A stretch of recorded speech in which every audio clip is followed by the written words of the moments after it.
आइए शुरू करते हैं। सोथ्रवाक्यम 2025 एक मलयालम भाषा की फिल्म है जिसे फैमिली ड्रामा और सस्पेंस थ्रिलर के बीच का मिश्रण कहा जा सकता है। फिल्म का निर्देशन यूजिन जोस चिरम्मेल ने किया है, जबकि लेखन की जिम्मेदारी रेजिन एस बाबू, विघ्नेश जयराज कृष्णन और एम गगन कुमार ने मिलकर निभाई है। ये फिल्म 11 जुलाई 2025 को रिलीज हुई और लगभग 112 मिनट की अवधि में अपनी कहानी दर्शकों तक पहुंचाती है।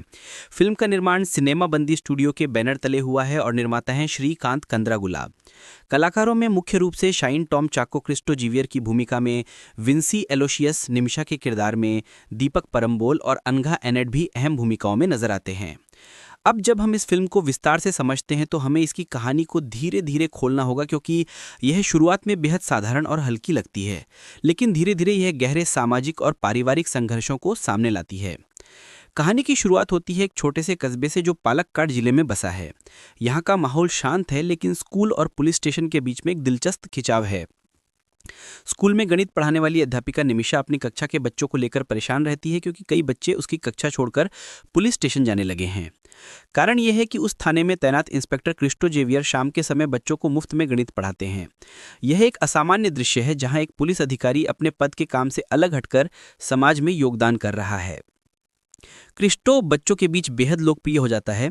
वो सिर्फ गणित ही नहीं सिखाता, बल्कि बच्चों में आत्मविश्वास भी जगाता है। उसकी कक्षाएं बच्चों को आकर्षित करती हैं, वे उसे एक शिक्षक, मार्गदर्शक और दोस्त की तरह देखते हैं। लेकिन यह सब देखकर निमिषा को लगता है कि उसकी अपनी पहचान धुंधली हो रही है। उसे डर है कि अगर बच्चे पुलिस स्टेशन जाके पढ़ेंगे तो स्कूल की गरिमा कम हो जाएगी। यह टकराव फिल्म की शुरुआती परत है, जो हल्का फुल्का लगता है, लेकिन यही आगे जाकर गहरी घटनाओं को जन्म देता है। फिल्म में एक और किरदार प्रवेश करता है, आर्या नाम की छात्रा। वो बेहद होनहार है, लेकिन उसके घर का माहौल लगातार तनावपूर्ण है। उसका बड़ा भाई विवेक उससे नफरत करता है। विवेक को लगता है कि आर्या के जन्म के बाद परिवार में उसका महत्व कम हो गया। वो उसे बोझ समझता है और अक्सर अपमानजनक और हिंसक व्यवहार करता है। आर्या अपने जीवन में खुशी और सुकून ढूंढने की कोशिश करती है। उसे अखिल नाम का लड़का पसंद आता है और दोनों का रिश्ता बढ़ता है, लेकिन विवेक इस रिश्ते का विरोध करता है। उसकी मानसिकता इतनी संकीर्ण है कि वह आर्या की आज़ादी और पसंद को स्वीकार नहीं कर पाता। एक दिन वह आर्या और अखिल को साथ देखता है और बुरी तरह पीट देता है। यह घटना कहानी को एक निर्णायक मोड़ पर ला देती है, क्योंकि अब यह सिर्फ स्कूल और पुलिस ट्यूशन की साधारण लड़ाई नहीं रह जाती, बल्कि पारिवारिक हिंसा, रिश्तों की जटिलता और न्याय की लड़ाई का विषय बन जाती है। यहाँ से क्रिस्टो का किरदार असली रूप में उभरता है। वो सिर्फ बच्चों का गणित का शिक्षक नहीं, बल्कि एक जिम्मेदार पुलिस अधिकारी भी है। उसे इस मामले में दखल देना पड़ता है। अब उसके सामने दोहरी चुनौती है, एक तरफ कानून का पालन और अपराध की जांच, और दूसरी तरफ उन बच्चों की देखभाल जिनकी जिंदगी में वह प्रेरणा बन चुका है। फिल्म का सस्पेंस और थ्रिल यहीं से शुरू होता है। आर्या और विवेक के बीच का टकराव धीरे धीरे बढ़ता है और यह समाज के सामने घरेलू हिंसा और लैंगिक असमानता का मुद्दा खड़ा करता है। फिल्म के दौरान हमें यह एहसास होता है कि शिक्षा का असली मकसद क्या होना चाहिए। सिर्फ गणित या विज्ञान सिखाना नहीं, बल्कि बच्चों की जिंदगी को बेहतर बनाना, उनके आत्मविश्वास को जगाना, उन्हें हिंसा और दमन से बचाना। यह संदेश क्रिस्टो के किरदार के जरिए लगातार सामने आता है।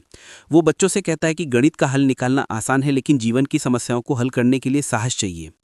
यह डायलॉग फिल्म में गहरा असर डालता है। लेकिन जब हम विवेक की मानसिकता देखते हैं तो हमें समझ आता है कि पारिवारिक परवरिश और समाज की अपेक्षाएं कितनी गहरी चोट पहुंचा सकती हैं। विवेक अपने गुस्से को सही दिशा नहीं देता और धीरे धीरे एक खलनायक बनता जाता है।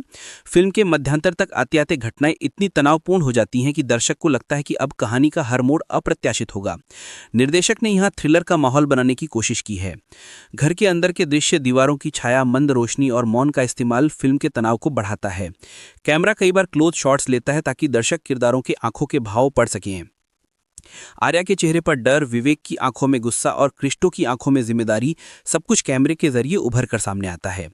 संगीतकार जीन पी जॉनसन का बैकग्राउंड स्कोर भी बेहद अहम भूमिका निभाता है। जहां जरूरी होता है वहां मौन का इस्तेमाल किया गया है, और जहां तनाव चरम पर पहुंचता है वहां तेज ध्वनियों का इस्तेमाल किया गया है, ताकि दर्शक भी उस डर को महसूस कर सकें। अभिनय की बात करें तो शाइन टॉम चाकू ने क्रिस्टो के किरदार में बेहद संतुलन दिखाया है। उन्होंने कहीं भी ओवर एक्टिंग नहीं की, बल्कि संयम और गंभीरता के साथ किरदार को निभाया है। उनके संवाद और बॉडी लैंग्वेज लैंग्वेज दोनों ही दर्शकों को बांध के रखते हैं। विंसी एलोसियस का किरदार निमिषा शुरुआत में बहुत महत्वपूर्ण लगता है, लेकिन बाद में उसकी गहराई नहीं दिखाई जाती। यह पटकथा की कमजोरी है। फिर भी उन्होंने जो स्क्रीन स्पेस मिला उसमें अच्छा काम किया। अनघा एनेट ने आर्या की भूमिका में बहुत असरदार परफॉर्मेंस दी है। उन्होंने एक ऐसी लड़की का दर्द और संघर्ष दिखाया है जो अपने ही घर में सुरक्षित नहीं है। उनकी आंखों का डर और उनके हाव भाव दर्शक के दिल को छूते हैं। दीपक परम्बोल ने विवेक के रोल को काफी हद तक प्रभावशाली बनाया, लेकिन पटकथा ने उनके किरदार को पूरी तरह से विस्तार नहीं दिया। यही वजह है कि कभी कभी विवेक का गुस्सा समझ में आता है और कभी अचानक बढ़ा हुआ लगता है। फिल्म का सबसे बड़ा मैसेज यह है कि समाज अक्सर घरेलू हिंसा और पारिवारिक समस्याओं को नजरअंदाज कर देता है।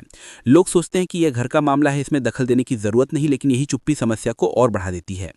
फिल्म दर्शकों से यह सवाल पूछती है कि अगर हम किसी को पीड़ा में देखते हैं तो क्या हमारी जिम्मेदारी नहीं बनती कि हम उसकी मदद करें। फिल्म में कई जगह ऐसे डायलॉग हैं जो गहरी सोच को जन्म देते हैं, जैसे जब किस्टो कहता है कि कानून सिर्फ अपराधियों को पकड़ने का नाम नहीं बल्कि मासूमों को बचाने का भी नाम है। ये डायलॉग हमें याद दिलाता है कि कानून और नैतिकता को साथ चलना चाहिए। फिल्म की कमजोरियों की बात करें तो सबसे बड़ी कमी यह है कि कुछ किरदारों की बैक स्टोरी पूरी तरह से नहीं दिखाई गई। जैसे विवेक इतना गुस्सैल क्यों है, इसका पूरा मनोवैज्ञानिक आधार नहीं मिलता। निमिषा का किरदार भी अधूरा रह जाता है। फिल्म की गति भी कुछ जगह धीमी हो जाती है, जिससे दर्शक थोड़ा बोर हो सकते हैं। सस्पेंस का निर्माण पूरी तरह मजबूत नहीं है। कुछ घटनाएं अचानक घट जाती हैं जिससे उनका प्रभाव कम हो जाता है। लेकिन इन कमजोरियों के बावजूद फिल्म का असर खट नहीं होता, क्योंकि इसका मूल संदेश और अभिनय दर्शकों को बांध कर रखते हैं। तकनीकी दृष्टिकोण से फिल्म अच्छी है। सिनेमेटोग्राफी गांव की पृष्ठभूमि को खूबसूरती से पेश करती है। कैमरे का मूवमेंट और लाइटिंग फिल्म को यथार्थवादी बनाती है। सेट डिजाइन भी वास्तविकता से जुड़ा है। ऐसा लगता है मानो हम सचमुच एक गांव के घर या स्कूल में बैठे हैं। संगीत फिल्म के भावनात्मक और सस्पेंस वाले हिस्सों को मजबूत करता है। अगर हम इस फिल्म की तुलना अन्य मलयालम फिल्मों से करें तो यह मणिक्याकल्लू जैसी फिल्मों की याद दिलाती है, जहां शिक्षक और छात्रों का रिश्ता महत्वपूर्ण होता है। लेकिन स्वत्रवाक्यम का फर्क यह है कि यह सिर्फ शिक्षा तक सीमित नहीं रहती, बल्कि सामाजिक मुद्दों और पारिवारिक हिंसा को भी उठाती है। निर्देशक ने यह कोशिश की कि फिल्म कहीं भी ड्रामेबाजी न लगे और ज्यादा सनसनी न पैदा हो, बल्कि वास्तविक और संवेदनशील लगे। यह कोशिश काफी हद तक सफल होती है। अंत की बात करें तो फिल्म हमें सोचने पर मजबूर करती है। यह सवाल उठाती है कि हम अपने समाज में कितने संवेदनशील हैं। क्या हम बच्चों और महिलाओं की सुरक्षा को गंभीरता से लेते हैं या सिर्फ चुपचाप देखते रहते हैं। यह फिल्म हमें यह भी याद दिलाती है कि एक अच्छा इंसान, चाहे वो पुलिस वाला हो, शिक्षक हो या कोई और, अगर अपनी जिम्मेदारी समझे तो समाज बदल सकता है। कुल मिलाकर स्वत्रवाक्यम 2025 एक ऐसी फिल्म है जो पूरी तरह से मास्टरपीस नहीं है, लेकिन अपने मुद्दों और संदेशों की वजह से याद रखी जाती है। इसमें अच्छी एक्टिंग, मजबूत दृश्य और सामाजिक प्रासंगिकता है। हाँ, पटकथा की कमजोरियां और गति की समस्याएं इसे थोड़ा पीछे रख देती हैं। अगर रेटिंग की बात करें तो मैं इसे 5 में से 3.5 स्टार दूंगा। ये उन लोगों के लिए परफेक्ट है जो सामाजिक ड्रामा और संवेदनशील कहानियों को पसंद करते हैं। अगर आप तेज गति वाली थ्रिलर की उम्मीद लेकर जाएंगे तो शायद निराश होंगे, लेकिन अगर आप धीरे धीरे गहराई में जाने वाली कहानियों का मजा लेना चाहते हैं तो यह फिल्म आपके लिए है। अंत में यही कहूंगा कि स्वत्रवाक्यम हमें यह सिखाती है कि शिक्षा सिर्फ पढ़ाई लिखाई का नाम नहीं, बल्कि जीवन की कठिनाइयों को समझने और उनसे लड़ने का साहस देने का नाम है। और यही इस फिल्म की असली जीत है।